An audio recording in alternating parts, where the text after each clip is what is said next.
যারা অঙ্কে কাঁচা, অনেক বাচ্চাই থাকে অঙ্ক ঠিকমতো বুঝতে পারে না, অঙ্ক মাথায় ঢোকে না, অঙ্ক দেখলেই একটা ভয় পায়, অঙ্ক করতে চায় না, অঙ্কে ভালো নাম্বার আসে না। সেই সব বাচ্চাদের উদ্দেশ্যে বলবো, বইয়ের মধ্যে, অঙ্ক বইয়ের মধ্যে একটা ময়ূরের পালক রেখে দাও। ময়ূরের পালক রেখে দিলে দেখবে অঙ্কের মধ্যে যে ভয় ভীতি, অঙ্ক করতে ভালো লাগে না, অঙ্কই যে মন বসে না, অঙ্কই ভালো নাম্বার পাচ্ছ না, দেখবে অঙ্ক খুব ভালো হবে। একটা ময়ূরের পালক ছোট করে কেটে অঙ্ক বইয়ের মধ্যে রেখে দাও। আর পড়াশোনার সময় সবসময় উত্তর পশ্চিমে মুখ করে সবসময় পড়তে বসবে। আর লোহার চেয়ার টেবিলে কখনোই পড়তে বসবে না, কাঠের চেয়ার টেবিল সবসময় ব্যবহার করবে।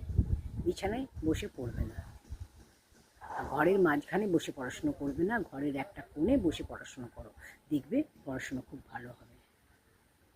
এই নিয়মগুলো মেনে চলো, পড়াশুনো খুব ভালো হবে।